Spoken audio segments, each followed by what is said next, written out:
welcome to this week's. I know we haven't been on here in a while. There's been a lot going on. We had the big expo this weekend that was just fabulous.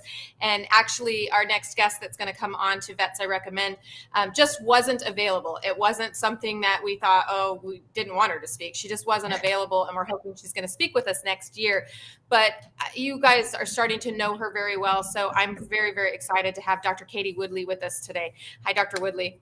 Hi, Carrie. Thank you so much. And oh my gosh, I missed like the most amazing group of people this past weekend, but I heard all about it. And oh my gosh, I'm so grateful for what you're doing and bringing amazing people together, pet parents, integrative holistic veterinarians. So thank you, Carrie, for what you're doing. And I will be there next year. I hope so. We're gonna get you in there next year. So we're even talking about possibly expanding it and doing other parts of the country, but the same like we'll just all be together and we'll just kind of go around the world and change all the world's animals together. So I love it. That's great.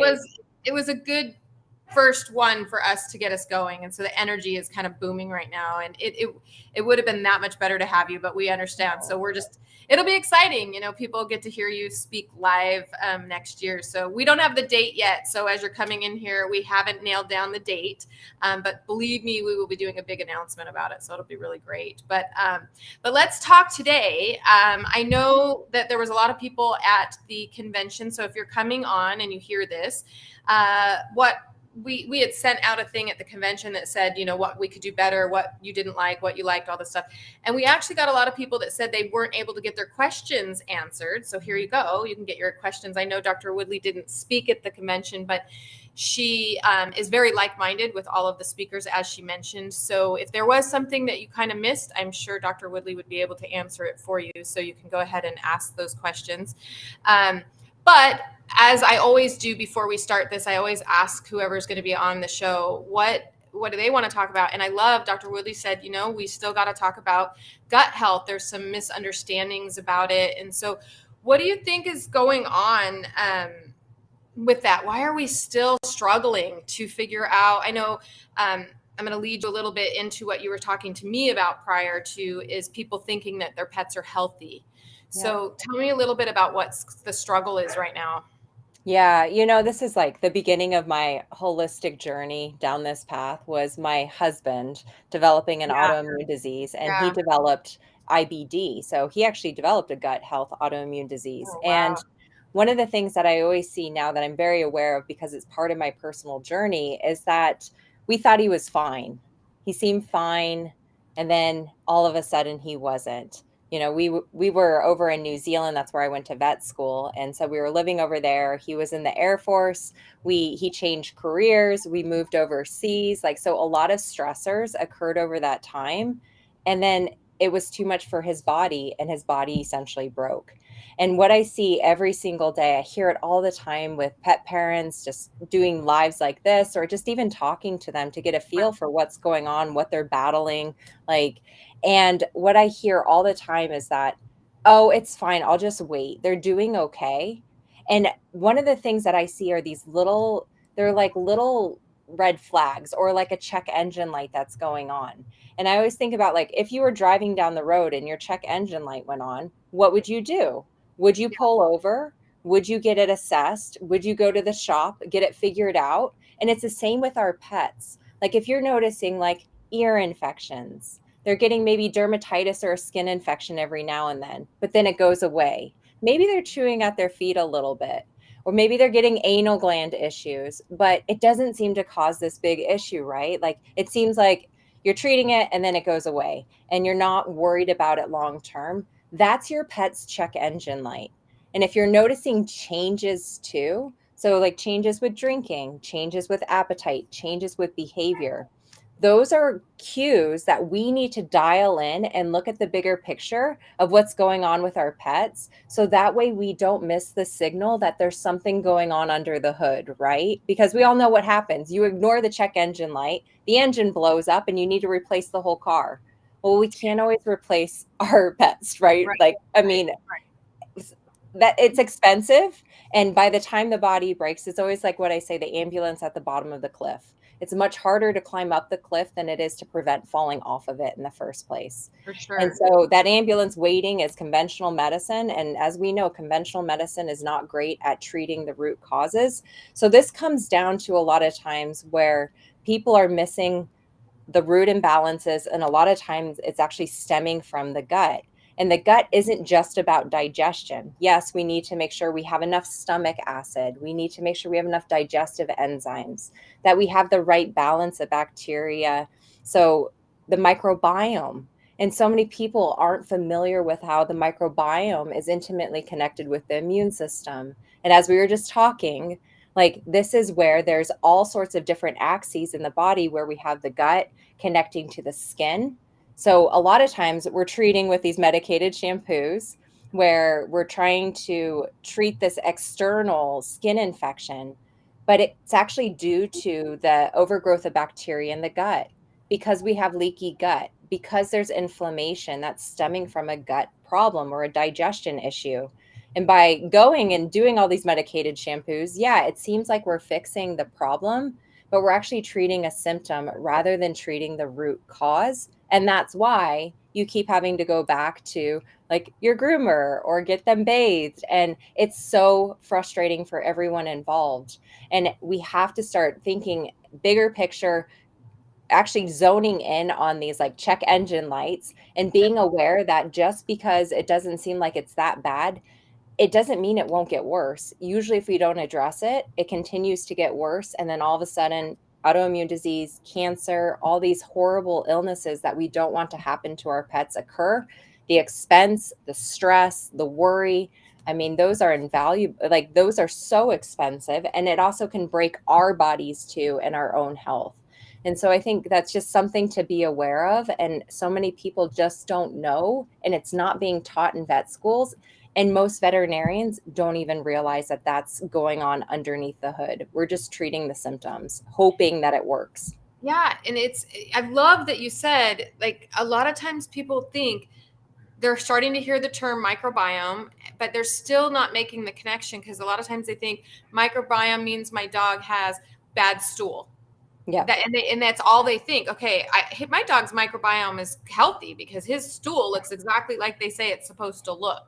All Yep. the while, the dog has an ear infection, skin, licking, chewing, and it's really hard for people to. I know at the conference just now, it was kind of funny that you brought up the car, because Dr. Suter says if your car engine came on, you wouldn't just put tape over it. She even sewed a picture. I I'm think like, some people do, but like this is different, right? Like we're yeah, not yeah. those people. We want to do better. We want to be proactive, right? Yeah, people put tape over their check Oh, engine. it's so I'm like, wait, what? here's a funny and crazy story, because it just shows like sometimes it's uncomfortable, right? And it's scary. Like we don't Yeah, want something to be wrong. And my brother, he's a radiation oncologist. And so we talk about like some of his cases and the patients he sees, and I try to like get him to do like introduce holistic stuff and integrative things. So I'm yeah, like, diet's important.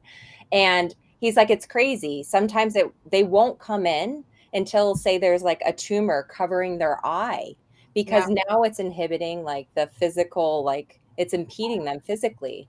And I think too, a lot of times when we see something starting to go awry, there's a lot of fear associated with it, right? Well, what if it is cancer? What if it is something more serious? No, if I just kind of ignore it, like maybe it'll just go away because it's not too bad.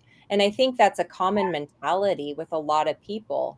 And it stems from this fear, and also like taking the next step to, sometimes there's a cost associated with not being able to do diagnostics and things like that. Of Right, course, that's right. a realistic thing. But when we wait, it's like having a tumor over your eye. Like by the time that thing is that big, it's so much harder to remove. Yeah, And what else is going on and what else is being impacted? And so if you are seeing like that check engine light come on, the sooner you repair it, the sooner and easier and less expensive it usually is to fix the actual issue. So I yeah. love that Dr. Odette used that also. She did that too. It was funny. And my husband used to be in the fire department, and he used to get frustrated because people would be sick all day long with Yep. this pain, and then they would wait till 2 o'clock in the morning.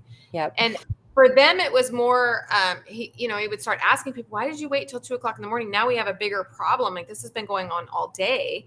Now you've got the paramedics out here. Now you got to go in an ambulance, and most of the people, when he would be able to talk to them, would say they were embarrassed. They didn't want to be wrong. Like, they didn't want it to be too small of a job for the doctor. I wonder if that is a little bit of what goes on. Yeah.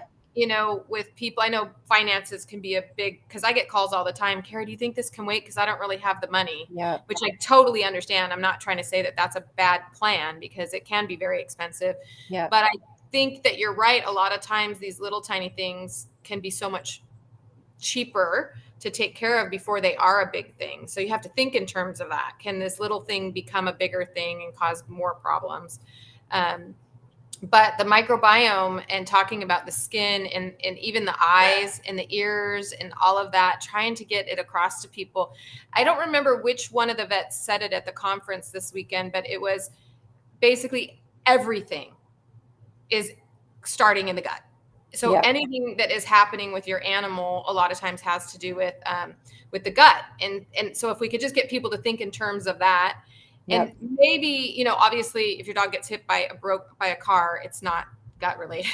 Yeah, like, please use conventional medicine. Like, you need to go to exactly. the ER, get care, support, pain medications. I always say, like, think about yourself. If I got nailed by a car, like, I'm not going to like pull out my acupuncture needles. Oh like, my gosh, down the road, yes, but like, I really want the pain medications if I have a broken femur, like, and there's a time and a place for everything. But I think that the thing where we're seeing this come into play is that with a lot of these chronic health conditions, so allergies are a big one. And we tend to just like assume like this is a problem that they're going to have for life. It's going to just get worse. We put them on Cytopoint injections or Apoquel. And we think that because the symptom went away, that we actually fixed the problem, but all we did was address a symptom.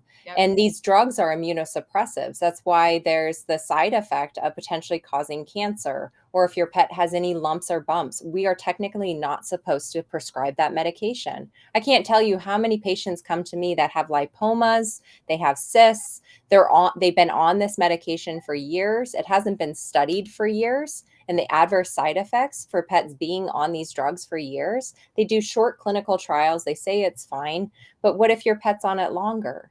And the thing is that there's so much we can do because there's an immune system imbalance. Sometimes we can't always resolve the symptoms 100%, but we can get them to a much better quality of life where you may not even need those medications, where we can use like topical treatments. I use, a lot of essential oils. You do ozone therapy baths and all sorts of topical treatments to help them, to keep them comfortable. That's also protecting the skin barrier, because what happens is if the gut health is off. So when we talk about the microbiome, it's this ecosystem of trillions of different types of, bacteria, fungi, protozoa, other microbes that should be working together.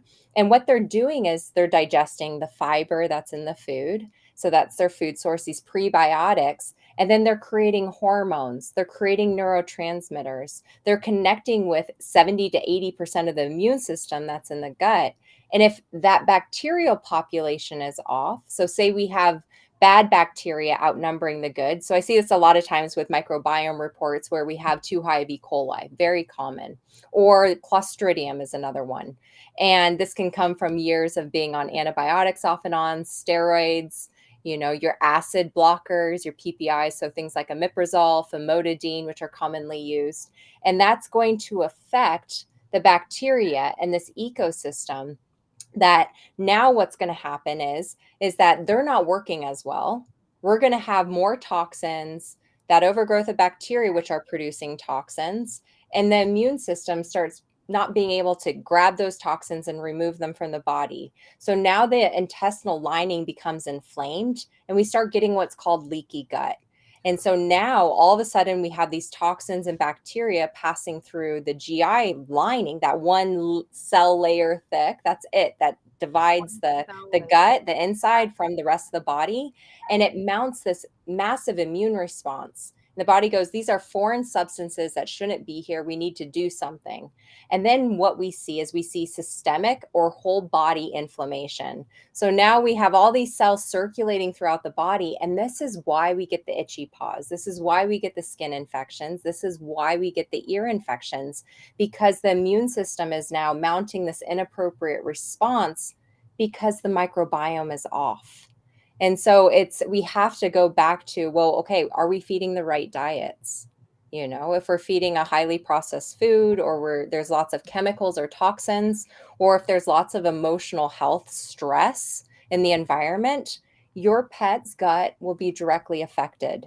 We know through numerous research articles and studies that stress alone can create leaky gut because of the other axis, the gut-brain axis, and that connection with the vagus nerve. And so this is where behavior changes if your pet's hyperreactive. You know, if you notice, like, when my pet gets stressed, its skin issues flare up. And that's because of those connections with the gut to the brain, the gut to the skin. You know, we have the microbiome in the mouth, which is also playing a part too. So if your pets have severe dental disease, that can actually impact the stomach health, the pH of the stomach. It can also affect if there is a bacterial overgrowth in the small intestine. So all of these things are interconnected, but we're so trained and used to looking at each system as like a separate thing in the body rather than as a whole thing, and how each one is interacting and connected to one another. Yeah. Real quick, I just want to say hi to Victor and Jerry. Hi, you guys. My cat is attacking me. I'm sorry. I don't know, like, ow. Oh my God, my cat is literally on my lap eating my leg. I don't know what she's doing. Sorry. My beast is not in here. He usually is a bit wild. She got me good too. I'm like, dang it, go play somewhere else. She's still young. Sorry about that, everybody. I was trying not to scream. I was trying to scream right now. Her nail was stuck in my finger. So I wanted to ask you, I wanted to take you back a little bit about what you were talking about, how we prescribe the apicols and the cytopoints, and we prescribe all of this stuff. I have been wanting to ask this question for a long time, and I always forget. So thank you for reminding me. We talk a lot about, we see these animals who are getting cancers, and if I take you over to like flea and tick stuff where animals are dying and getting seizures, is it something where a veterinarian would have to report that? Because I feel like there's I see so many animals with seizures. I mean, so many. And I know they're not being reported, but I feel like if those were human children taking a drug that might cause seizures and they were having seizures, we would have to report it. So my question to you is, do veterinarians have to report it? We are supposed to. Here's the problem. What they'll say is that, you know, giving that dose, a lot of times it's not immediate. Sometimes it is, like within a few hours, nothing else changed. Obviously, that's very apparent that it's correlated. Right. The problem is when we see those, like the liver issues, the neurological problems, the behavior issues, like weeks down the road, and that can be a common presentation of giving those, the veterinarian goes, oh, it's not related. It's not related. And so that's the problem, is a lot of times, especially things like vaccines, right, where we have vaccinosis. Or I just had a guy today call me. He's freaking out because his dog just passed away from cancer at 5 years old. And so he's now in another group with a lot of us where we're like, that's what the heck just happened. Yeah. So he got a puppy he got the puppy when the puppy was 7 months old, I think. Anyway, he went and got a rabies vaccine today because he has to. Yeah. And his dog got in the car. And before he got home, the dog is just vomiting, awful. He immediately calls the vet. The vet says, well, just take him home and watch him. Oh my God, that's an anaphylactic reaction. So take him home and watch him. And I'm like, that dog's reaction is not getting reported. It's not. Well, and also that type of reaction. So there are different types of hypersensitivity reactions. Your type 1 is an anaphylactic reaction. That is an anaphylactic reaction where we're seeing that typically within the first like 30 minutes to an hour. So usually it happens before they leave the vet clinic. That can kill them. They swell up. It's like us being stung by a bee, right? Or a peanut allergy for, a lot of children now. That is a life-threatening, like anaphylactic reaction. That veterinarian, if that dog died I'm guessing he's still alive because Yeah, you probably would have heard about, thank yeah, God. he's fine. That was earlier way earlier. So he's fine. So, but that is very serious. That would be me. If anyone here ever experiences that, turn around and go straight back to the veterinarian, because this is where you actually do want them to give steroids, because you need to calm that immune system down, because they can die from that. Now, the problem is that this is where there's also delayed hypersensitivity reactions. So they're a little bit different, and they tend to occur. This is where your typical vaccinosis, where we're like, they were fine before the rabies, for example. They were fine. And then they kind of they were a little sore. They were a little bit more tired. I would call that a vaccine reaction, which should be reported, but most don't. Yeah. But then what happens, they start noticing this behavior change. You notice the personality changes for your pets. And you might notice they're more aggressive, they're more reactive, they're more fearful. That is a vaccine reaction. It's just a different type of hypersensitivity reaction. Those pets should never be vaccinated ever again. They should get a waiver, and that's not happening. He should be able to have a waiver from here on out, right? He should, but some vets don't do it. So that's where I would continue to try to find a vet that will write a waiver, because the next vaccine could potentially be the last vaccine he ever received. Okay.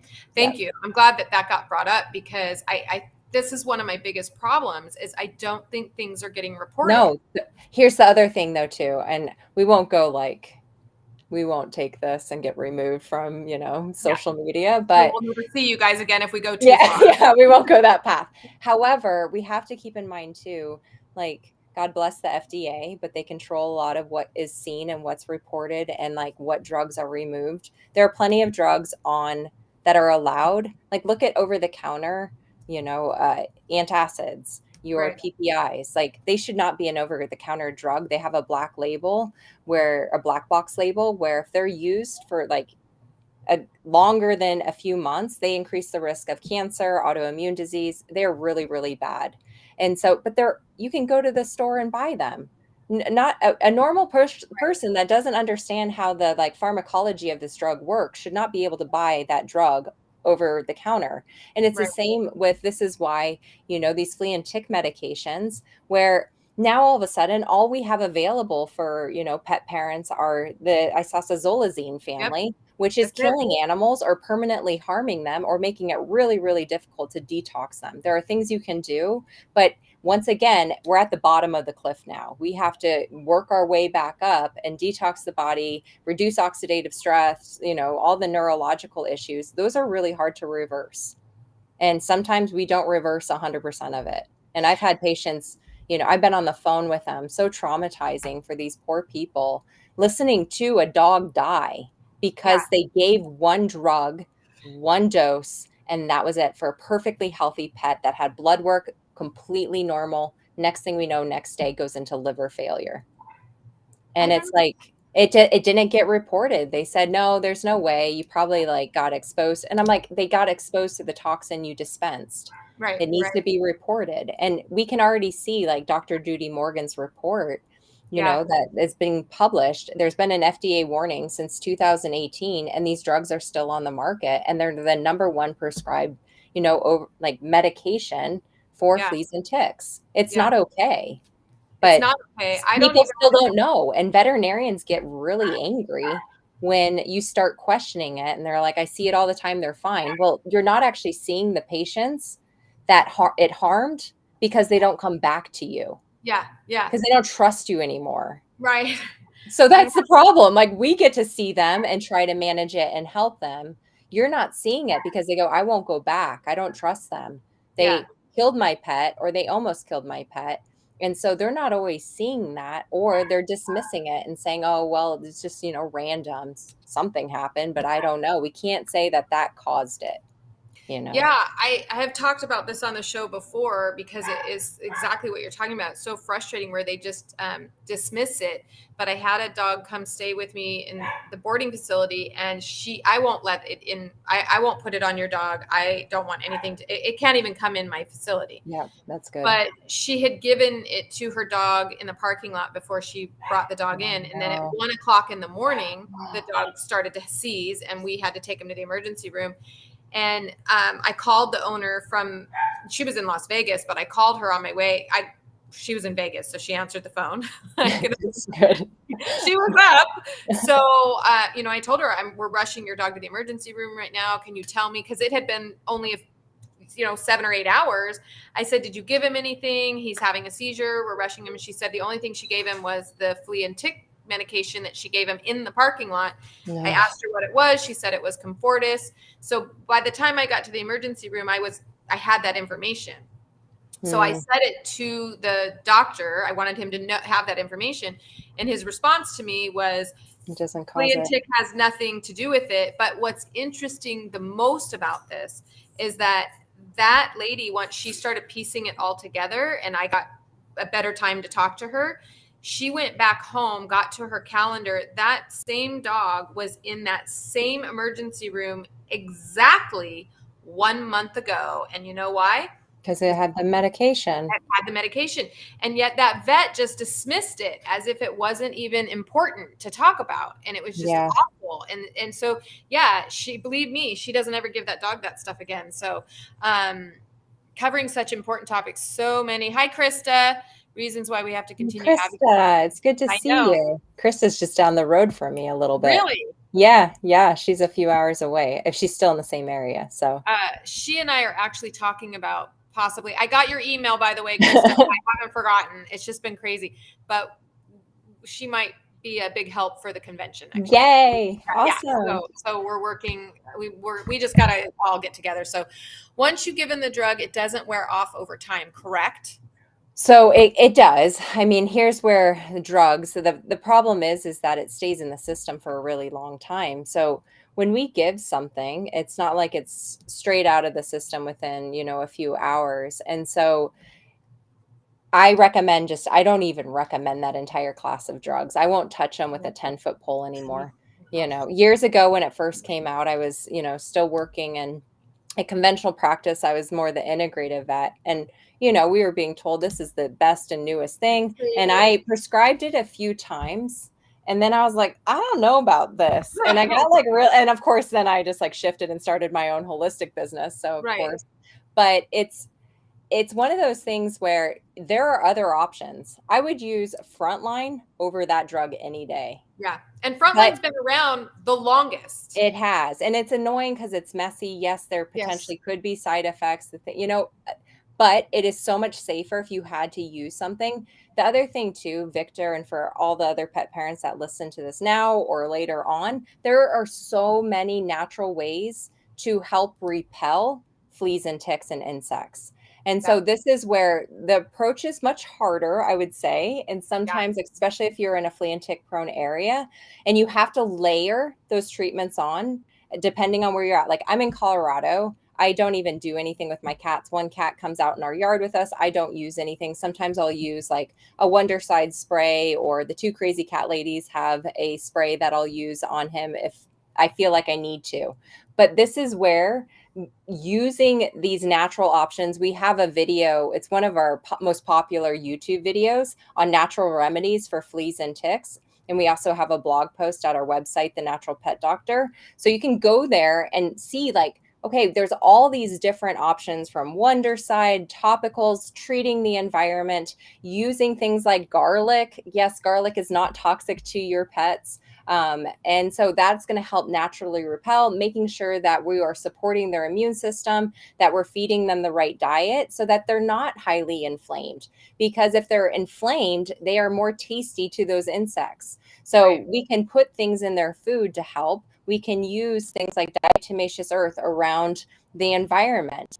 There are a lot of natural ways. I use a lot of essential oils, but there's a lot of natural sprays, essential oils. Neem oil is a great natural insect repellent. It also soothes and helps the skin. So if you are dealing with skin infections too, it's just very strong smelling. That's why it works so well. But we have to look at it as because one of the things is these are all repellents. When we look at these class of drugs, they are insecticides. When you look at the warnings, we're not supposed to touch them. Why would we want to put something into our pets or on our pets that we're not even supposed to touch? Yeah. That's like, it's crazy, It's right? crazy. So why is that Don't safe? come in contact with Don't it. come Make in sure the contact with your children, pet. Like, yeah, what the like don't heck? write shit Like, all over your animal. It's good. yeah, like it's fine. They'll be okay. And meanwhile, they're picking up all the pesticides and herbicides as they're walking. They're eating Yep. grass. They're Yep. picking it up on their paws. They're potentially coming into a higher concentration of cleaning products. Like, they are absorbing all these other toxins. And so this is where, like, just because you've given it once does not mean that the next dose will not cause an issue. I've had Absolutely. patients, they've been getting it for years, and they're like, well, he's been fine. And I'm like, don't risk it. Yeah. One dose. No, they're not. I always use my father-in-law and the bananas because bananas are they're even a natural, you have to be careful. But my Yes. father-in-law has eaten bananas his whole life, and then now he's allergic to them. Oh, really? Like, who Well, knows? I Like, mean, wow. that's the thing. Well, and Anything. two, yeah, anything like, I always say also, I usually refer to this when I'm talking about like diets and balancing diets and variety. Um, I could eat a salad every single meal. Like, I can make this beautiful salad, use the same ingredients. I will be vitamin and mineral deficient over the long term if that is all I eat. And Yeah. it's the same. If we overdo things and that's all we do, we will create an imbalance. And so if we're constantly putting toxins and chemicals into our environment, not only is it going to affect your pets, I refer to pets as like they're like the canaries in the mine, right? They have shorter lives than us. If we're finding that, all of our pets are passing away from cancer, My like, heart is hurting right now that you called them the canaries. They are the canaries. they are, because this is something that I had to learn. I've had 3 pets with cancer. When we moved up to this area, it's heavily sprayed with herbicides. I did not pay enough attention like 6 years ago to detoxing my pets. It's an invisible toxin. I didn't realize the impact until I had Yeah. 2 cats with aggressive GI lymphoma back to back, and then a dog develop a brain tumor. Like, now I'm very aware of it. So, Right, like, right. it's part of my journey. It's part of like learning. I wish I knew what I knew now back then, but it's part of like where I was. And now I know better. And so this is also where, just assuming things will be fine, and we're just bombarding them with all sorts of stuff. I mean, I'm sure Dr. Suter, she talks about EMFs, quite a bit. I don't know if she talked about it at your conference, but EMFs, all the waves, they're like irritating the cells. Like, it's the combination of everything that we're doing. And when we know something can create harm or is creating inflammation or affecting, the cellular health, when we know better, we can do better. It doesn't mean you have to overhaul your pet's life like all at once, right? That's very overwhelming, not doable for a lot of people. Right. So one thing at a time, like flea and ticks. Okay, let's research. And like when we get to next, like if you're in a seasonal area, like next season, if I need to use something, like I'll have my list ready. I'm already prepared, and we can replace that drug. Like Yeah. chemicals in your house, like, oh, I need to replace my laundry detergent with something more clean. Like, I don't know what this is on the back of this ingredient list. Like, Right. and one thing at a time, that's how you can change like your pet's health, their life. You can improve longevity just by one small change. They add up over time. And it's interesting to me because like if you look at all of the stuff that as holistic minded people, we're not really asking you to do an extra step. It's a different step. You still have to feed your dog. Yeah. It's not like you didn't have to feed him and now we're asking you to put a new chore on you. You still have to feed him. And if you're giving him flea and tick stuff, well, we're just asking you're still going to, it's You just can going do to it be different. differently. Yeah, you Yeah. still have to wash their bedding. We just want you to wash their bedding. So it's not like an extra step. It's just a different step.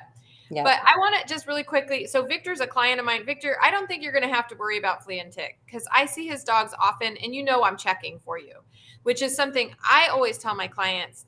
The people who have flea and tick infestations are people who aren't checking their animals. Like one flea is not, if you can find one flea on your dog, I find one every once in a while on Ansel in Nevada.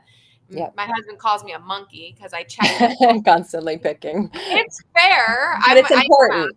That's But it's important. because I can't just, take them for a walk and expect that if I spray some Kin and Kind or some of the Wondercide on them, that it absolutely 100% is going to do the job because it is not a killer. Yep. It's not designed to kill, it's designed to repel. And I suppose the flea could get past that guard. Yep. So I check my dogs, I check my cats nonstop. That's probably why the one just attacked me. I was probably certainly monkeying on her without even knowing. She probably was like, stop it. I don't have fleas, Mom. It's fine. Yeah. But start a routine when you're petting your animals. Check them. If I always tell people, if you have a cat right in this little spot, they love it, and their belly. It's an acupressure point. Yeah, they go right in this little tiny area. And if you take your finger along their like the cat's ear and you go like that, there's like really thin hair right there. All you have to do is just rub right here on the cheek. And if they have fleas, the flea will run and you'll see it because it'll go through that little section. So that's my little weird grooming tip for you. But yeah, Victor, we check your dogs because they're not allowed to come. All the dogs that come into the spa have to be checked before they can go into the daycare. So I'm checking a lot of animals. My puppy's getting two small bald spots. The vet was quick to say it was probably fleas, but I've never seen any fleas on them. I hear that, Victor. I'm going to let you take this, Dr. Woodley, but I want to just point out, I cannot tell you the number of times that my clients have taken their dogs to the vet and said they're itching or they have a hot spot or whatever the case is. And the vet insists that it's fleas. And I'm over here going, I see that dog 3 times a week. I've never seen a flea on it ever. Yeah. What's up? Is that just to sell flea and tick meds? Well, I think it depends on like where you're living too. I mean, if there's a really high risk of fleas, then yes, it's, you're more commonly going to see flea issues that are creating like hair loss, the itchiness. So they're probably seeing a greater percentage of patients that do have fleas that are creating that. So of course they're going to be like, oh, well, let's rule out fleas. We want to use a flea medication. Whereas in reality, like, okay, let's take a step back before we give them, these medications that are toxic and may not actually be fixing the root issue, where you can do baths and you can do like, okay, what I want you to do is like, make sure you have a flea comb and you're going to be looking for them because obviously we don't have an infestation right now. Some pets can be really sensitive to the saliva. And so one flea can make them go kind of crazy. So that is a possibility, but I wouldn't just like jump straight to like, let's bombard the whole body and, give them this toxic substance. I'd be saying, okay, let's, if they're working with someone like you, Carrie, like, okay, let's get them bathed more. Fleas don't like shampoo and water. Right. And then let's make sure we are doing that routine where we are using a flea comb to make sure that everything is okay and we're not seeing fleas. Let's make sure we take care of the environmental setting, like wash the bedding. And then we can also use, if we're finding that they're chewing at those areas, we're watching them more closely. I love journals. Like when clients come to me with journals, I'm like, I love you, because we can see like patterns and we can see what's going on. And so keeping a journal, like, okay, he is chewing more at this, or, I don't know, maybe his hair is just falling out. Like making sure the vet's doing a skin scraping to make sure we don't have something like Demidex mites, especially if it is a puppy. I don't know if it's a puppy or if it's just calling it a puppy, Victor happens to have my cell phone number. Victor, send me a picture. I'm just curious because then I can hold it up and show Dr. Woodley. So send me a picture of the bald spot because I'm not vet bashing, but I am going to tell you a funny story. Okay. And I will preface it with, this vet needed to retire. I think he was just I've worked with a few. I mean, so I get it. He was getting tired. And so anyway, I had a client once, and this is just, sorry, but I'm going to tell you the story. It's funny. You're going to laugh. So it was a basset hound, and it was a puppy basset hound. So it was only like 5 months, I think, at the time that this happened. And the owner, who is now a good friend of mine, and so if he's listening, I'm sorry, I'm going to embarrass you a little bit. So when he would pet his dog down the long back of the basset hound, he thought he was feeling bumps down the back. Spine. Right. So, it didn't even turn out to be the spine. You're going to laugh even harder. So he's petting the dog, and he's like, oh my gosh, there's all these bumps on my dog. And so he called me, and I was like, bumps, take him to the vet, right? Like he's got all these bumps because the way so he takes him to the vet, and the vet tells him that the dog must have gotten stung by a bunch of bees down his spine, nowhere else. just kept going, like, because they can't, right? Like, they just keep stinging. Right. Like rationally, that doesn't even make any sense. If a dog's going to No. get stung, it's going to be the foot or the face. It's not down the And like spine. unless Right. there's like ants, like walking a line, just biting, Just one. like a line of ants. So he ends up getting, steroid shot, antibiotic Oh shot, no. Oh no. ointment to go home. Like, it's like $200, all this stuff. Well, the next day he brought him to me and I was like, let me see. Oh my God, whatever. And oh my God. Okay. So I pulled all the hair back. There was no redness. There was no bumps. There was no anything. The dog was getting this weird wavy pattern that would go like his skin, his hair. He was getting Oh. adult coat and it was Oh weird. It was no. becoming wavy. So that dog still has the wave down his back.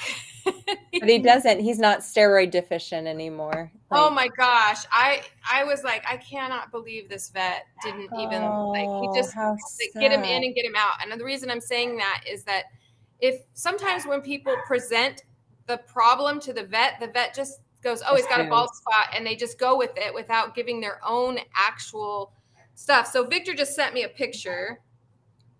Yeah, so Frankie had okay. I'm going to show you. I know, okay, before I do this to Dr. Woodley, I just want you to know she cannot totally diagnose. Okay? I can give you my thoughts. Take it for what it's worth. So I'm going to give, so this is, let me make sure I know where it is. It looks like it's on the back of the leg, Victor. Tell me if I'm right. Okay, wait, I can't see it. I know. You can't see it? It's really hard to tell. Yeah, so. I mean, more that way. It looks like a sore, kind of, doesn't it? Is it a sore? Yeah, that's what I was going to ask him. So he says it's down the back. Are there two marks there? There looks like there might be a smaller one further down. Yeah, it looks like there was a smaller one. Here, let me blow it one up. On shoulder. Is it a wound? So more that way, yeah. Yeah, see, there's like two. There's like a little one. And then there's another one up and one on shoulder. Yeah, and then he's got like this little, looks like it might start being a hot spot kind of thing. Yeah, that looks kind of, it's hard to tell with the light, but a little bit crusty or? Is it crusty, Victor? That will help. He says 2 yes and 1 on the shoulder. No, I don't know what, he doesn't itch them or anything. So, okay. So this is what I would do. So say, Victor, you're bringing your puppy into me. He's 8 months old. We're seeing like some hair loss. We know there's like no trauma. There was like no like potential bite wounds or something. If they were playing with like other dogs, those would be questions I would be asking. What I would do is I would actually do a skin scraping. And so the vet, what they can do is take a little scalpel blade and we just kind of squeeze the hair follicles. So we're just gently squeezing the skin and you just gently abrase that area where there's hair loss. And then we put the exudate that we get, the cells, on a microscope slide and we look under the microscope. What we're looking for are mites. So Demidex mites, every animal has them. Sometimes they'll overgrow and they're not usually itchy unless there's like a secondary bacterial infection. And so that would be something I would be ruling out. Now, the treatment for it is, Brevecto now. So, but one of the things that I'd be doing is, I'm sure Victor, especially working with Carrie, I'd be looking at foods. A lot of times when we have an overgrowth of Demidex mites, from a Chinese medicine perspective, it's typically like a blood deficiency. So it doesn't mean they're anemic, but what it means is that we can use foods that are more blood tonics. We can make sure that we're using less processed foods. We can use organ meats. We can use things like liver, freeze-dried liver treats. We can make sure we're using like beef, which is really rich. So we can actually use foods. We can make sure that omega-3 essential fatty acids, we're utilizing that. That's a great natural blood tonic. So that's how I would be kind of looking at it. But your vet can easily do a skin scrape to just make sure we're not having an overgrowth of mites, because if it continues, we need to look at, okay, well, the immune system's changing. There's probably some hormonal changes that are occurring that can cause those mites to overgrow. And then, of course, there's like Chinese herbs and things that I would use if we were having an issue, repairing that and fixing it. But, Carrie, like the topical stuff you use, the like ozone therapy can be amazing at helping with that too. So, but that would be how I would how I would approach it if, Victor, you came and saw me at the vet clinic.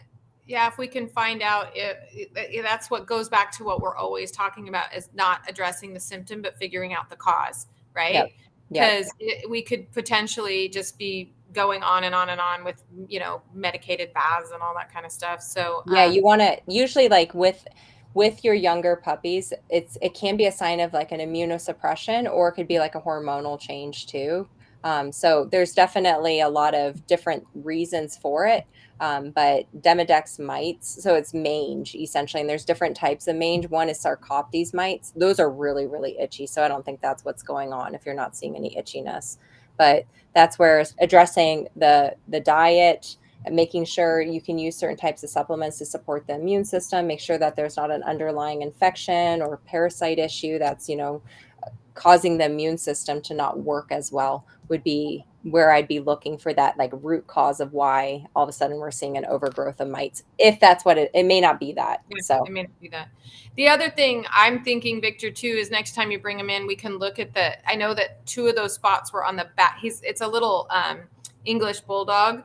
And so he's very compact. Aww. And I'm wondering if maybe the back ones are from him wanting to get at his anal glands, because that can happen too, where they just they can't get to it. So he's chewing. So they just kind of chew kind of sort of as far back as I can get. So yeah. And here's the thing. I mean, they're the cutest things, but also sometimes their immune systems are a little bit, they can have immune system issues and allergies. And we're at this stage now where we sometimes start seeing environmental allergies too.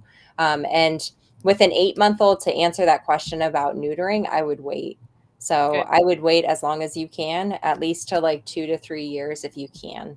And so that way you're allowing the right amount of hormones. Obviously, if there's issues or we're having hormonal imbalances, there are reasons to neuter earlier potentially, but if there aren't problems, I would keep him intact. And so that way it's going to help with the bone development as he grows, get him to adult body size. Like, that's really, really important. So 100% wait. If you don't have to neuter him, I wouldn't neuter him. So. Yeah. Especially, I'm thinking right now, because something's going on, right? Yeah, you don't want to change anything. Don't change going anything. on. We got to address that, right? Mm-mm. And then bulldogs, English bulldogs, I know are prone to hip dysplasia. Can you explain a little bit, if we're going to talk about neutering? We still have a couple more minutes. I won't keep you over, I promise. But talk a little bit about the growth plates and how that is affected, because I think they're linking that a lot to hip dysplasia, right? Yeah, so Morse Animal Foundation, they did a lifetime study of golden retrievers. So we were able to see a lot of potential connections with like cancer, hip dysplasia. So a lot of these studies are in your larger breed dogs. However, when we think about like these pets are still growing until a year and a half, 2 years for your larger breeds, sometimes even longer for your giant breeds. Those hormones are really, really important at bone growth. And also the growth plates don't close until later on.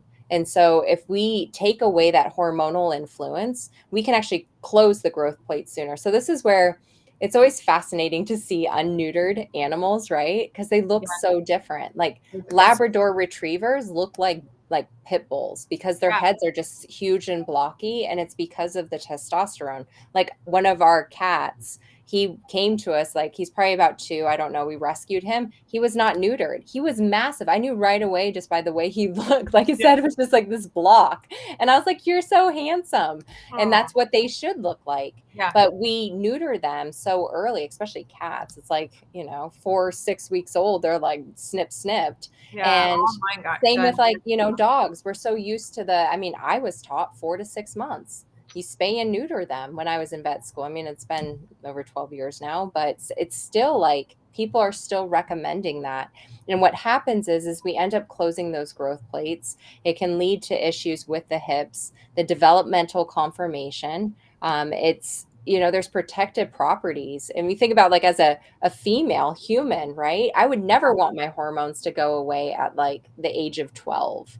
Like that would not be fun going through like menopause at that age. Menopause is good luck with that. Yeah, it's not going to do you well. And it's the same for our pets. And now we finally have, research articles to back it up to spay and neuter at a later stage. Now, I always say if people do want to do it, go for it. You know, I mean, having a female intact animal go through heat cycles isn't always the most fun, you know, Right. but if you can, I would wait because the health benefits are definitely there.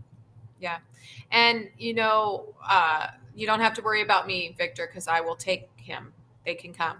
So I'm one of the, there's not very many boarding places that will take animals that are intact, but I know. it for me, it just, I can't be in favor of it and then be like, but you can't bring them here. Yeah. Yeah. It's like if I were to say, don't do a Bordetella shot unless you're boarding with me. And then in that case, I know it's always interesting.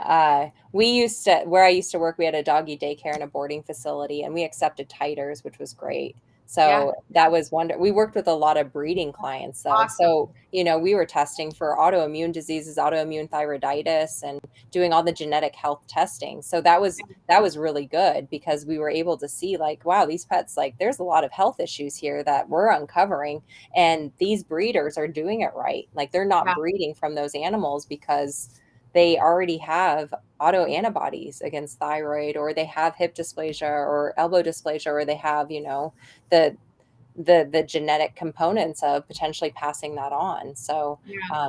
it's really important to, you know, if we can keep them intact, it's a shift in the mindset of people, and also people just getting used to that idea. I mean, over in Europe, they're all like intact.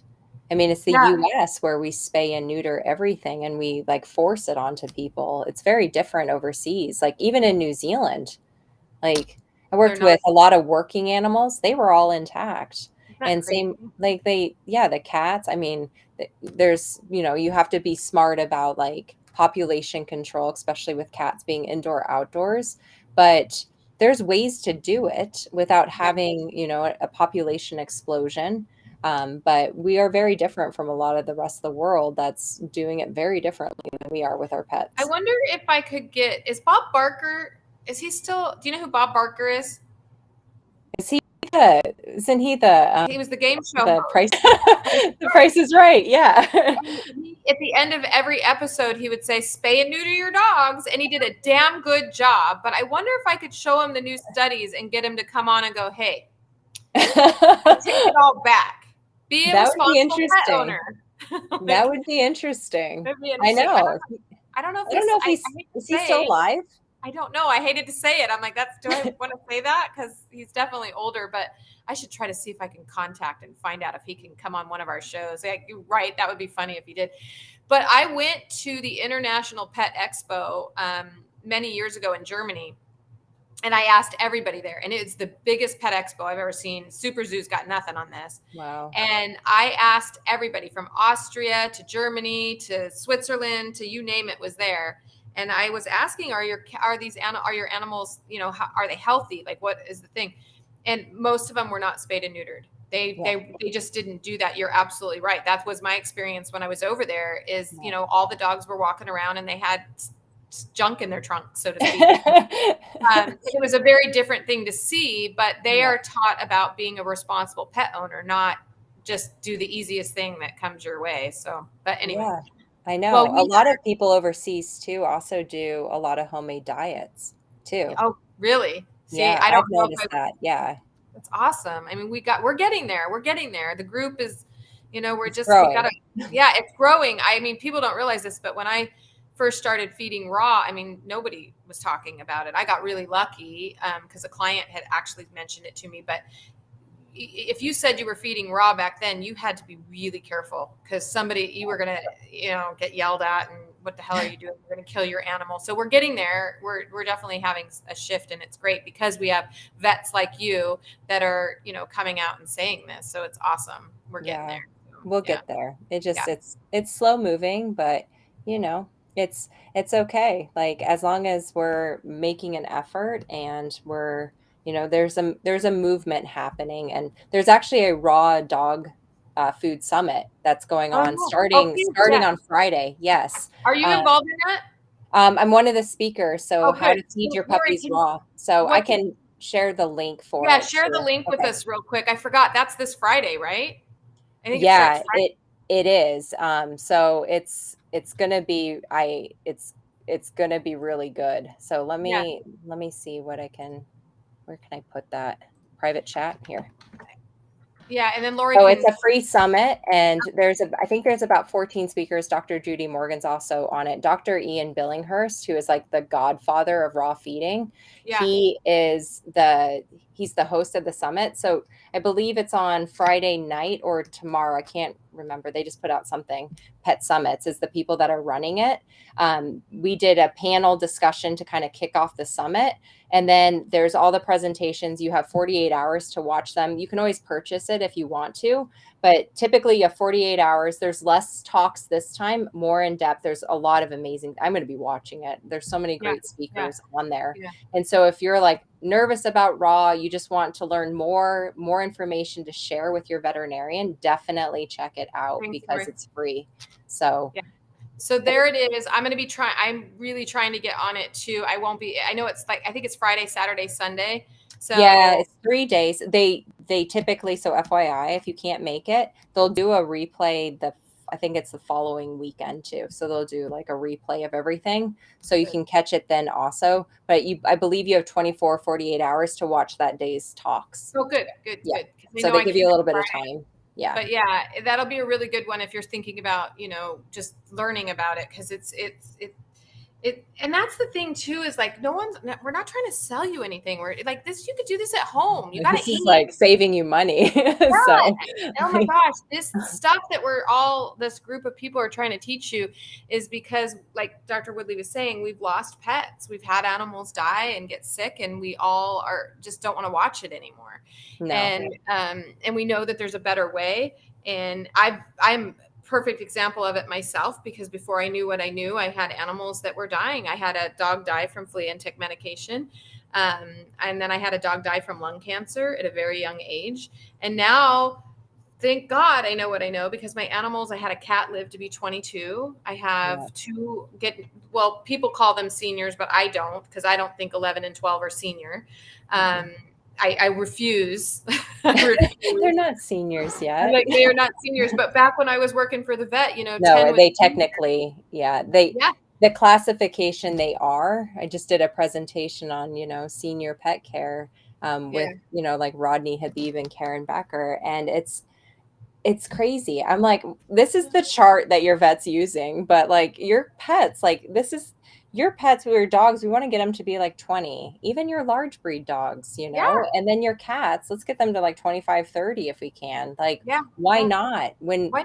When we become aware of the things that we can change and what we can do, like, it's so much more empowering than just kind of like waiting for stuff to happen, not being certain, kind of, I call it hope strategy, right? Where we're hoping that it'll work. And I mean, we do this with supplements too, right? Where we hope the supplement works. We don't figure out what's actually going on. We end up with like the supplement graveyard, I call it, where you have a cabinet full of all these supplements. I'm there, like I've been there. And but when we change and shift the way that we're thinking, and all the awesome people watching this or watching this later, like taking time to learn and empower yourself so you can better understand like why these things are important and how our pets' bodies work. Like, not only will you become healthier, but also too, if you do get into a situation where like we've been in the past, like going into the vet clinic and hearing the specialist tell me like, Finn, my German Shepherd, who has a brain tumor, who's not responding to medications, like take him home and love on him. There's nothing else we can do for you, and bring him back and we'll put him down. I was like, I can do more, because I got to a place where I developed the toolbox to be able to support him and help him. And we gained another year of amazing quality of life. Like, we had a week, probably days actually. He was awful. And it was like, if I didn't have that, because I didn't go on this journey, because my husband didn't, like, it was a blessing in disguise, my husband developing an autoimmune condition, I would have never probably been here. Been on the journey. I would have just been, I probably wouldn't even be a vet anymore, because it was so frustrating telling people there's no other option. Like, we'll just wait and see and watch. Like, it was awful. It was like the most horrible position to be in. So it was like, now we don't have to do that. There are so many ways we can treat the body, support them, figure out with additional diagnostics, different types of testing too, to figure out like where those imbalances are, so we can actually fix the real thing rather than guessing and just treating symptoms. which is the most frustrating part of it. So frustrating. Before we go, because we're on our time, I want to let you guys know that I have a dog that boards with me right now who's 22. Yay. I love that. He's Oh, 22 and he's a dachshund, or I'm sorry, her name's Melody, and she's 22 years old. So that's why I don't call my 11 and 12-year-old seniors, because no, they're not. They've got plenty of time. And we also know about Maggie, right? Maggie died in 2017 and she was 29 years old. Yeah. So yeah, and the oldest living cat was Cream Puff, and Cream Puff was 38, for God's sake. Come on. Cream Puff is my age. That's impressive. Like, well, that's insane. But 38. Like, that shows you what's possible, right? It's possible. Like, that's the thing. And you know, it's just incredible. I think it's so exciting, like with where we're at and all the information that's coming out and just all the tools that we have. Like, there's, you know, you're not stuck with just like, here's the drug and hopefully it works. It probably won't, you know, it probably cause some side effects, like, you know, and shorten your pet's life or your life too. And it's like, this is awful. Like, I don't like this. It would be awful to be a vet. I know back when I was a vet tech, the dogs came in with the same ear infections. Like, you just did the same thing. Here's prednisone. That's all they did, and they never got cured. So as a vet, I can imagine how frustrating that would have been for you. I mean, so I'm glad your toolbox is bigger now, and now you actually feel like you're doing something. How amazing! Yeah. And I mean, it's because of people like this, though. You know, people wanting more, wanting more. Yeah. 22 years old. Yes, she is. She's a dachshund, 22 years old, and she's still doing quite well. Like, it's not, obviously she's not running around, but she's doing quite well. I wish I had a picture of her, because she's just the cutest old little dachshund you've ever seen. And she gets all excited when her food, she loves to eat, that dog. It's crazy. All right, guys, fantastic. I'm going to let Dr. Woodley go. Thank you for the great questions. I'm always excited to see what questions, because then it drives us down roads that I didn't know we were going to go on. I didn't know we were going to talk about spaying and neutering, but I'm glad we did. Yes. But thank you, Dr. Woodley, so much for being here. I'm so glad you signed up, because I can't wait till next year. Dr. Woodley, you guys heard her say it here. She's going to. I will be there. She said she's going to do it next year, so we've got her on recording. Can't back out now. Actually, no. I wish I was there. And oh my gosh, Carrie, thank you so much for like bringing people together and doing what you're doing and just being a voice for so many pets. And I'm so grateful that and blessed that we were able to connect. And me too. So I appreciate you so much. So thank you for having me on. Mm-hmm. Thank you. And you guys, thank you so much for the questions. And Lori, as always, thank you. She always gets that stuff typed in as fast as she can, because if it were left up to me, they're not. Typing was not something I took in high school. So anyway, but I will see you guys next week, Wednesday at 5:00, always with, Lori and I were talking about it. I'm like, I think we have to call it something else, because we have Billy Hookman and Rita, and like, these are just phenomenal healers. So it's not always a veterinarian, but certainly I always say that you guys are the tools in my toolbox to help my client. So I have a lot of human tools, I guess. That's a kind of weird but you guys really make it happen for everybody. And just thank you so much for being, so free with your time to help people. It really makes a difference. So thank you. All right, guys, we're going to sign off. Take care, everybody. Bye.